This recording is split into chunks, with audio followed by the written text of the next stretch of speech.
Welcome back to the channel of UKIC official. मैं डिम्पल कच्ची।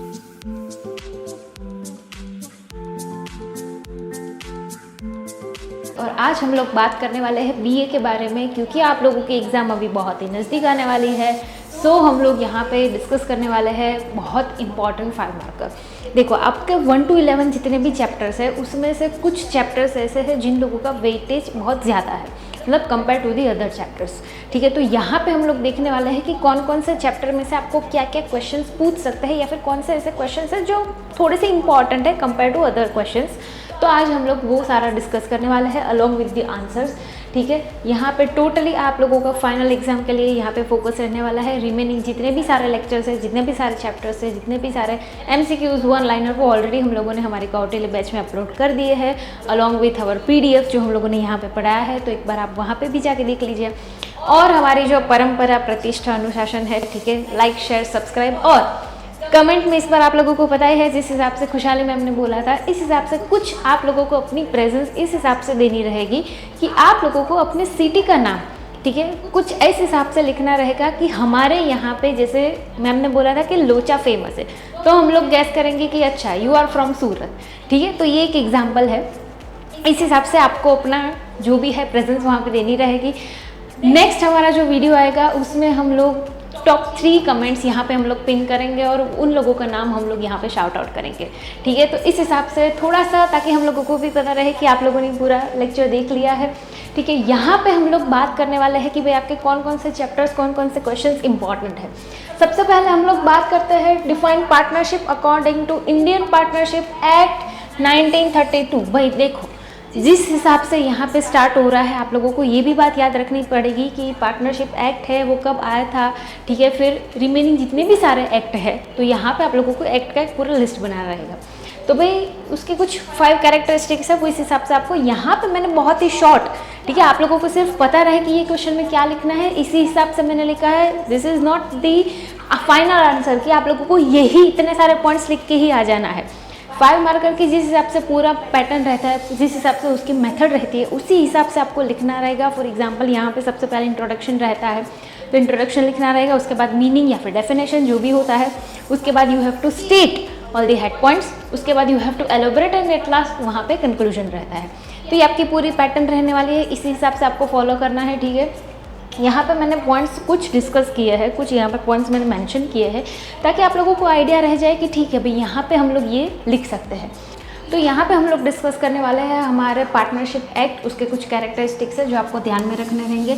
ये उसके कुछ कैरेक्टरिस्टिक्स है जहाँ पे हम लोग देखने वाले हैं relation by agreement, establishment procedure, registration, number of partner, purpose, capital management, legal status and limited liability.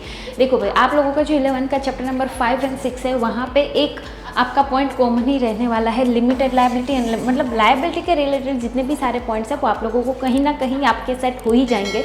तो ये पॉइंट तो एक बाय डिफॉल्ट आ जाएगा।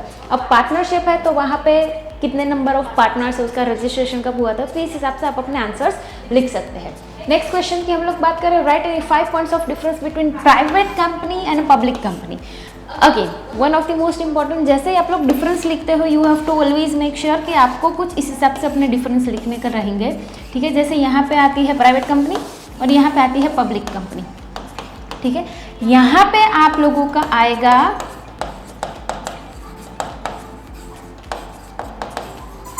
Point of difference. तो यहाँ पे आप लोगों को अपने पॉइंट ऑफ डिफरेंस लिखने रहेंगे, जिसके हिसाब से आप लोग अंदर की डिटेल लिखने वाले हैं। तो पॉइंट ऑफ डिफरेंस यहाँ है, सबसे पहले नंबर ऑफ मेंबर्स कितने हैं, उसके बाद शेयर ट्रांसफर कर सकते हैं तो कितने कर सकते हैं, invitation to public, number of directors, company का नेम, न्यू शेयर्स। तो ये सारे कुछ आपके पॉइंट्स हैं जो आपको ध्यान में रखने हैं। नेक्स्ट हम लोग बात करें what is the public sector, explain the characteristics of public sector. Public sector सबसे पहले क्या है, you have to write the definition as well as the meaning. उसके बाद उसके कुछ कैरेक्टरिस्टिक्स है कि वो एस्टैब्लिशमेंट ऑफ बेसिक इंडस्ट्री, वो मोनोपोली को एलिमिनेट करता है। आप लोगों का चैप्टर नंबर 7 है, उसका क्वेश्चन है। ठीक है, उसके बाद है balance regional development, objective of societal welfare. तो ये सारे कुछ ऐसे पॉइंट्स हैं जो आपको ध्यान में रखने लगेंगे। और भी सारे पॉइंट्स हैं, पर यहाँ पे मैंने कुछ ही पॉइंट्स यहाँ पे मेंशन किए हैं, तो आप लोग ये चीज़ याद रख लेना। उसके बाद बात है what is the flying back of profit, one of the most IMP question. ठीक है, एवरी ईयर एग्जाम में तो ये पूछते ही है, या फिर रिटेन प्रॉफिट। ठीक है, फ्लाइंग बैक का दूसरा नाम है रिटेन। ठीक है। रिटेन प्रॉफिट क्या है, तो आपकी उसकी डिफिनेशन आपको लिखनी रहेगी, ठीक है। उसके बाद एडवांटेजेस या फिर डिसएडवांटेजेस, कई बार ये साथ में पूछते हैं, तो वहाँ पे कई बार मेंशन करते हैं कि स्टेट या फिर एक्सप्लेन एनी 4 या फिर 5, ये अलग अलग क्वेश्चन भी हो सकता है। यहाँ पे मैंने कंबाइन कर दिया है, ठीक है, कि उसके एडवांटेजेस क्या है। तो रिसेशन के टाइम पे हमको हेल्प करता है, इम्प्लीमेंटेशन हमारे फ्यूचर प्लान्स के लिए कोई भी हमें रिक्वायरमेंट रहती है तो वो हमें हेल्प करता है।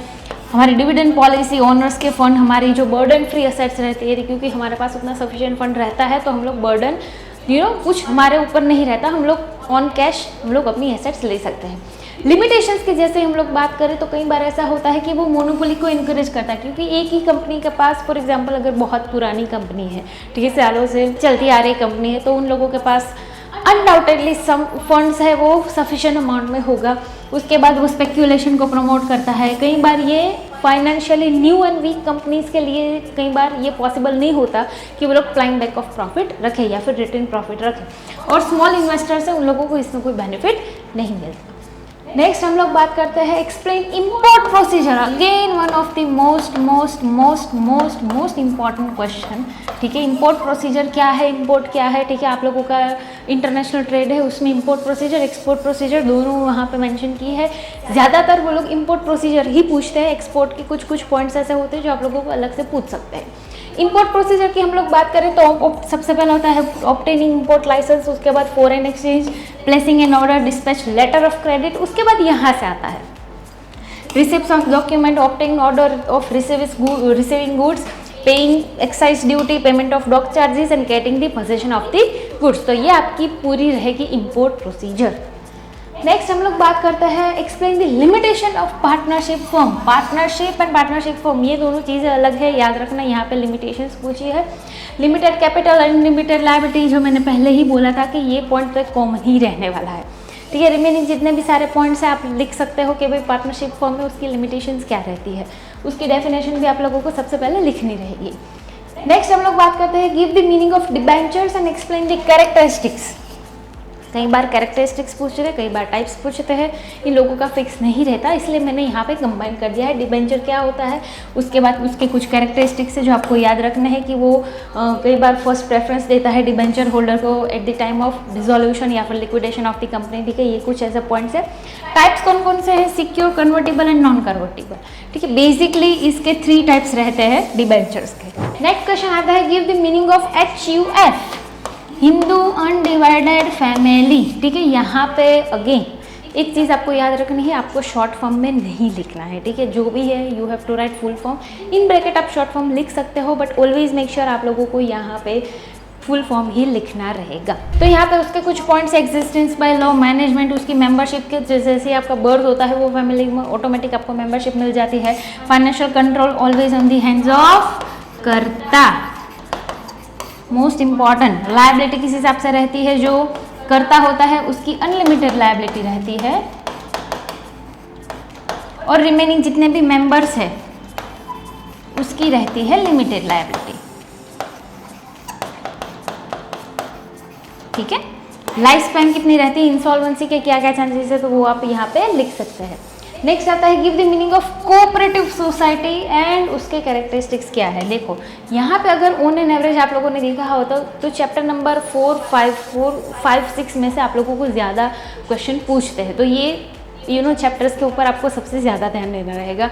कंपेयर टू हम लोग जैसे ही 7 to 12 की बात करें, 7 to 11, तो वहाँ पे कुछ इस हिसाब से रहता है कि वहाँ पे आप लोगों को चैप्टर नंबर 8 है उसमें से वेटेज उसका ज़्यादा रहता है, तो वहाँ पे वो चैप्टर के ऊपर आपको ज़्यादा ध्यान देना रहेगा। कोऑपरेटिव सोसाइटी की जैसे हम लोग बात करें तो ये वॉलंटरी एसोसिएशन है, इजी फॉर्मेशन प्रोसेस है, यहाँ पे जितने भी मेंबर्स होते हैं वो दे ऑल आर इक्वल, ठीक है, in the eyes of law. Separate identity रहती है, डेमोक्रेटिक मैनेजमेंट, ये पॉइंट आप लोगों को अलग से पूछ सके हैं 2 या फिर 3 मार्क्स में, ठीक है। लो price of share and voting right पर मेंबर, जितने भी मेंबर्स रहते हैं उन लोगों को सबको वोटिंग राइट मिलता है, ऐसा नहीं जिन लोगों के पास शेयर्स ज़्यादा हो उन लोगों को ही मिलता हो। नेक्स्ट आता है what is public deposit, explain the advantages and limitations. Again ये क्वेश्चंस भी अलग अलग पूछ सकते हैं, यहाँ पे मैंने कंबाइन इसलिए किया है कि आपका एक ही क्वेश्चन में पूरा हो जाए। एडवांटेजेस की हम लोग बात करें तो वो easy to receive finance, assets do not have charge use as a working capital and interest as an expense, तो ये उसके कुछ पब्लिक डिपॉजिट के कुछ एडवांटेजेस हुए। लिमिटेशंस की हम लोग बात करें तो uncertainty, insecurity to investor, fair weather friends, ये कुछ ऐसे पॉइंट्स हैं जो आप लोगों को ध्यान में रखने हैं। अगेन मैं रिपीट कर रही हूँ ये सेंटेंस कि आप लोगों को यहाँ पे इतने ही पॉइंट्स लिख के नहीं आने हैं। फॉर योर नॉलेज यहाँ पे मैंने सिर्फ ओवरव्यू आपको दिया है, ठीक है। Define equity shares again and उसके कुछ कैरेक्टरिस्टिक्स, डिबेंचर कैरेक्टरिस्टिक्स या फिर उसके टाइप्स, इक्विटी शेयर कैरेक्टरिस्टिक्स, ठीक है। तो ये आपको, ये ट्रू ओनर्स रहते हैं, ऑफ कोर्स इन लोगों को वोटिंग राइट भी मिलता है, ये लोग मीटिंग में भी अटेंड करते हैं, जनरल मीटिंग भी अटेंड करते हैं, प्रॉफिट रिलेटेड कोई भी बात होती है तो इन लोगों का पॉइंट ऑफ व्यू लिया जाता है for your word, in your words POV। उसके बाद shares of qualification, capital benefits, तो ये उसके कुछ पॉइंट्स हैं जो इक्विटी शेयर होल्डर्स को मिलते हैं कंपेयर टू प्रेफरेंस। नेक्स्ट आता है explain the advantages of sole proprietorship. Sole proprietorship the firm which is owned, manage and control by only one individual, जिसे बोला जाता है सोल प्रोप्राइटरशिप, ठीक है। तो ये इजी इस्टेब्लिशमेंट प्रोसेस है। यहाँ पे कोई भी कैपिटल की, बहुत बड़े कैपिटल की इससे ज़रूरत नहीं रहती, क्विक डिसीजन यहाँ पे लिया जाता है, पर्सनल कॉन्टैक्ट, यहाँ पे कोई भी ऐसा रिस्ट्रिक्शन नहीं होता। यहाँ पे ये भी पॉइंट लिख सकते हो कि आपको सीक्रेसी मेंटेन करने का बहुत ही अच्छा ये आपका पूरा का पूरा फॉर्म है, जहाँ पे आप किसी के साथ कोई भी ऐसे बातचीत नहीं रहती, तो यहाँ पे मेंटेनेंस ऑफ सीक्रेसी रहता है, ठीक है। नेक्स्ट हम लोग बात करते हैं give the meaning of foreign trade and explain it's importance. Foreign trade क्या है, उसकी इंपॉर्टेंस क्या है। तो यहाँ पे हमको लेबर एंड स्पेशलाइजेशन मिलता है, हमारे जितने भी रिसोर्सेज होते हैं उसका मैक्सिमम यूटिलाइजेशन होता है, हमारी जितनी भी ऑक्सिलरी सर्विस है, ठीक है, हेल्पिंग नेचर की सर्विसेज है, उसका हमें बेनिफिट मिलता है, हाई स्टैंडर्ड ऑफ लिविंग, हमें कल्चर, फैशन, नॉलेज, इन लोगों का भी हमको अपडेशन मिलता है। तो इसकी वजह से ये सारे पॉइंट्स हैं जो फॉरेन ट्रेड की वजह से हमें बेनिफिट मिलते हैं। Explain the limitation of joint stock company या फिर कंपनी, ठीक है। लिमिटेशंस क्या है, तो ये बहुत ही लेंदी प्रोसेस है, लीगल रिस्ट्रिक्शन सबसे ज़्यादा होता है, एडमिन एक्सपेंसिव सबसे ज़्यादा होता है, ऑटोक्रेटिक मैनेजमेंट होता है, लेस फ्लेक्सिबिलिटी। तो कुछ ऐसे पॉइंट्स है जो आपको लिखने को रहेंगे और ऑलवेज याद रखना आपको डेफिनेशन तो सबसे पहले लिखनी रहेगी। हमारी जो एप्लीकेशन है वो एंड्रॉयड iOS दोनों में अवेलेबल है और for the 12th standard itself हमने यहाँ पे एक बाजीगर करके बैच बनाई है, ठीक है। उसकी सारी डिटेल्स भी आपको डिस्क्रिप्शन में मिल जाएगी, so without fail please have a look, ठीक है। जैसे हम लोग बात करें distinguish between the equity share and preference share, again यहाँ पे जैसे ही डिफरेंस आता है, ये जितने भी सारे पॉइंट्स हैं ये पॉइंट ऑफ डिफरेंस है,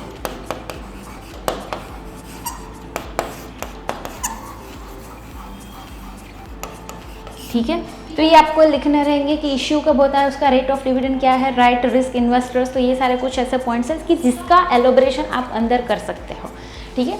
नेक्स्ट हम लोग जैसे ही बात करें retail trade and wholesale trade. Retail trade का मीनिंग क्या होता है, होलसेल ट्रेड का मीनिंग क्या होता है, अगेन दिस ऑल आर दी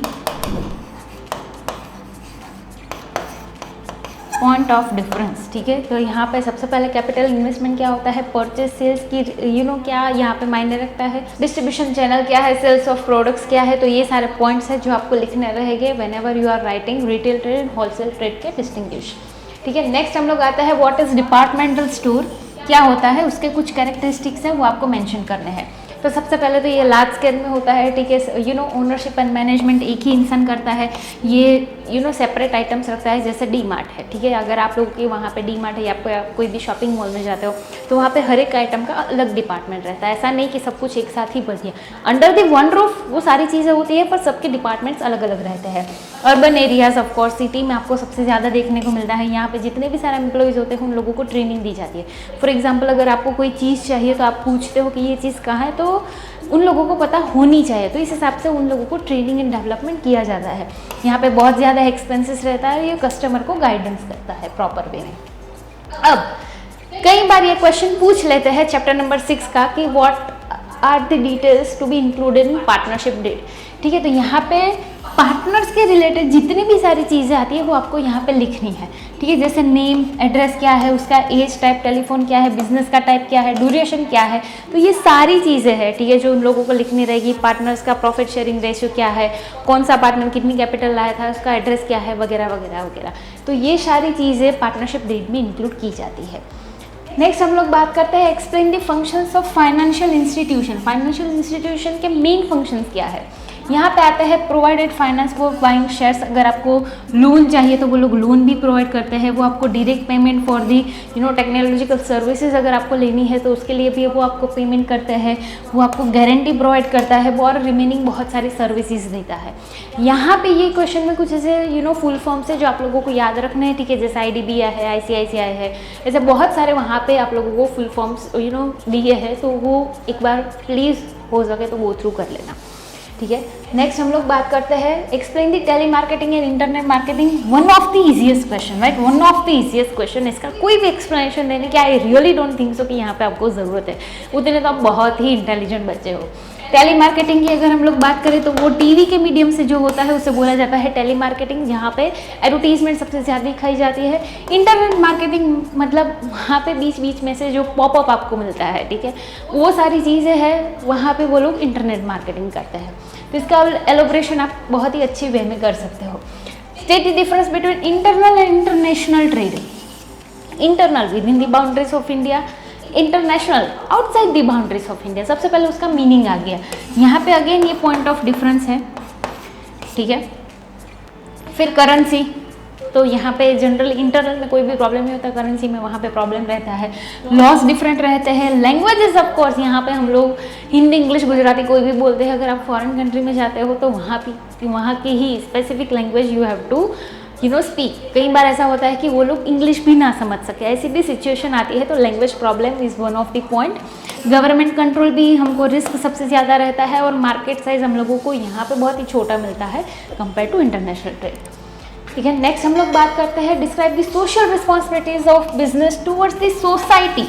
तो वो एनवायरनमेंट को प्रिजर्व करता है, सोशल एनकरेजमेंट करता है, सोशल कल्चरल एंड हेरिटेज को वो लोग प्रोटेक्ट करते हैं। उसमें बहुत सारे वो लोग डोनेशंस देते हैं। वैसा भी हम लोग एम्प्लॉयमेंट अपॉर्चुनिटीज़ क्रिएट करता है, human rights help for during the emergencies. कई बार ऐसी सिचुएशन होती है जहाँ पे वो लोग हेल्प करते हैं। तो ये कुछ ऐसे पॉइंट्स हैं जहाँ पे आपको लिखना रहेगा कि बिजनेस की रिस्पॉन्सिबिलिटी क्या रहती है टूवर्ड्स द सोसाइटी, आपका 11th चैप्टर। नेक्स्ट हम लोग बात करेंगे the meaning of company and state its characteristic. कंपनी या फिर जॉइंट स्टॉक कंपनी, उसके कुछ कैरेक्टरिस्टिक्स है, legal personality, common seal, management status of member. तो ये कुछ ऐसे पॉइंट्स हैं जो आपको लिखने को रहेंगे। यहाँ पे मैंने ऑलरेडी इसका PDF हम लोगों ने कौटिल्य बैच में अपलोड कर दिया है, ठीक है।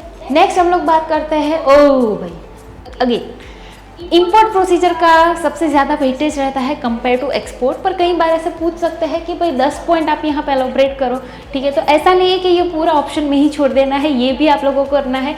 इसकी कुछ पैटर्न इस हिसाब से रहेगी। यहाँ पे मैंने ऑलरेडी आप लोगों को बता ही दिया है। सबसे पहले getting an order, obtaining export licence, collection of goods, foreign exchange. तो ये कुछ इस हिसाब से उसका सिक्वेंस रहेगा, ठीक है। तो एक बार आप देख लेना, प्लीज़ इसको स्किप मत करना। ये भी एक इम्पॉर्टेंट क्वेश्चन है आप लोगों के लिए। यहाँ पे ये सारी PDF जो हम लोगों ने यहाँ पे आप लोगों को एक्सप्लेन की है वो ऑलरेडी हम लोगों ने कौटिल्य बैच में अपलोड कर दी है। जैसे ही आप लोगों www.ukiconline.com ओपन करोगे, यहाँ पे एंड्रॉयड iOS दोनों की एप्लीकेशन अवेलेबल है। यहाँ पे आपको सारी PDF मिल जाएगी। और wish you all the very best for your exams. हम लोगों ने आगे के चैप्टर्स भी वहाँ पे ऑलरेडी अपलोड किए हैं, ठीक है, जिसका हम लोगों ने वहाँ पे डिटेल एक्सप्लेनेशन दिया है। कुछ ऐसे चैप्टर्स है जहाँ पे MCQ 1 लाइनर हम लोगों ने अपलोड कर दी है, तो जाके एक बार देख लेना। कोई भी डाउट हो तो आप कमेंट सेक्शन में कमेंट कर ही सकते हो। और साथ साथ में जो आगे खुशहाली मैम ने बोला था उसी हिसाब से आप लोगों को यहाँ पे अपने सिटी का नाम लिखना है। वी विल आइडेंटिफाई कि आप लोग कहाँ से बिलोंग करते हो। मिलते हैं बहुत जल्द हमारे नेक्स्ट लेक्चर में टॉप 3 कमेंट्स के साथ। Till then bye bye, see you, tata and do well for your exams. Bye bye.